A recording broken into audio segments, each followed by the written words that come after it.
Hi, and welcome back to another math tutorial with me, Laura Weatherby. Today, we are going to be discussing about how to divide fractions.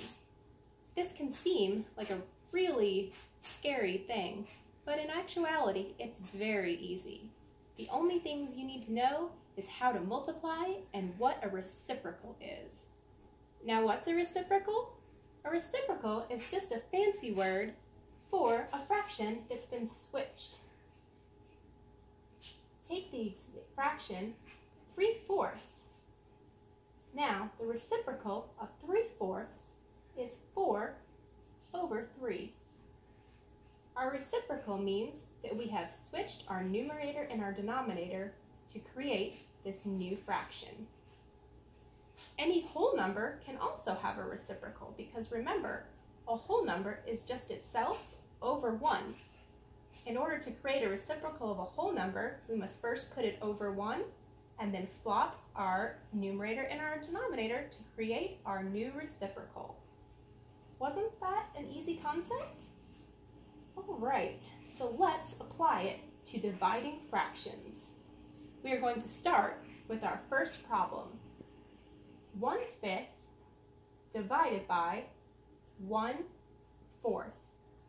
Now, if you look up here, I have a series of manipulatives to help us visualize our fractions when we divide. 1/5 divided by 1/4. You can see that 1/5 is smaller than 1/4. Now, in order to turn our division problem into multiplication, we must get the reciprocal of 1/4. 1/5, instead of dividing, now becomes times the reciprocal of 1/4, which is 4/1. Now we can multiply across our problem.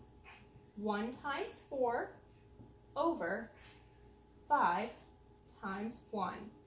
1 times 4 is 4 over 5 times 1 is 5, giving us a final example of 4/5. Wasn't that easy? So let's try a few practice problems to make sure that we understand this concept. Our first problem will be 4/6 divided by 2/3. Now, if you look up top, we have 4/6 divided by 2/3. What is our first step? Do you remember? That's right.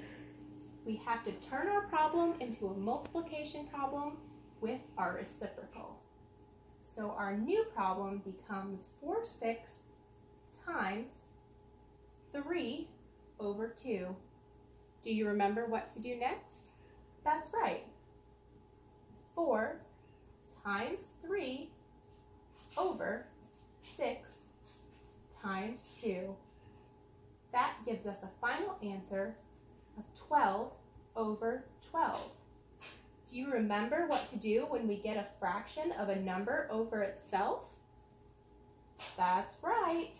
It becomes 1, because any fraction that consists of a number over itself is always equal to 1. So let's move on to our next practice problem.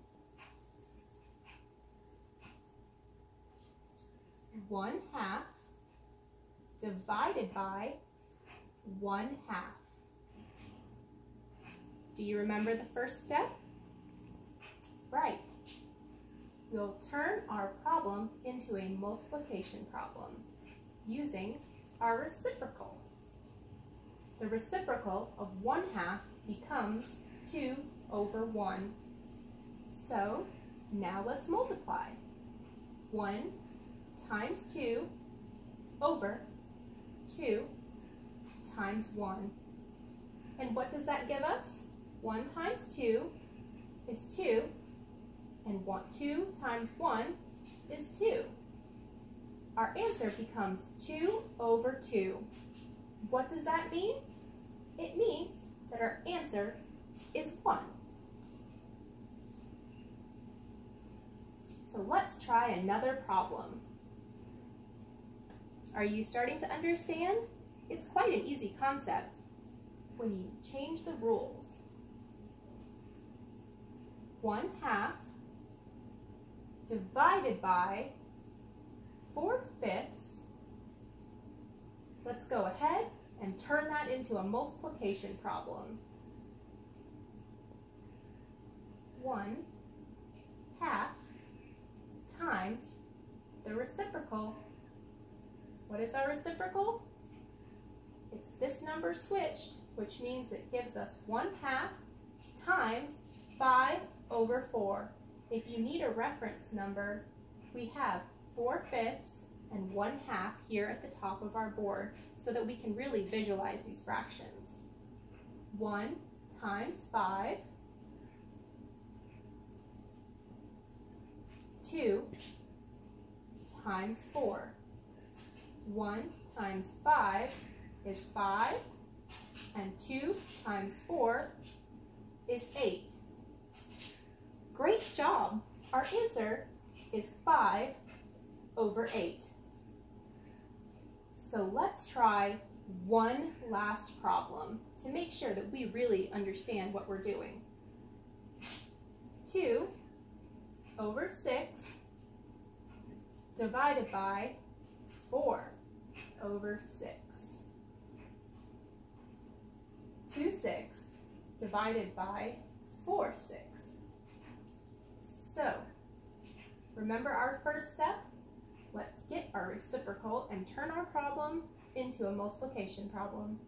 2/6 times the reciprocal of 4/6 becomes 6/4. So let's go ahead and multiply that out. 2 times 6 over 6 times 4. 2 times 6 is equal to 12 over 6 times 4, which is 24. Now wait, we can reduce this fraction.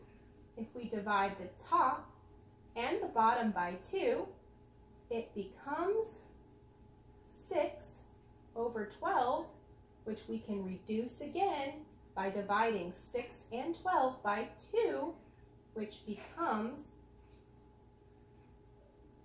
3/6. And remember, this can go down even lower. So if we divide 3 and 6, we get 1/2. And our final answer becomes 1/2. And that's all for today. I hope you learned a lot. And dividing fractions is a lot more easier than it seems. So don't forget reciprocals, and then turn our problem into multiplication. That's all.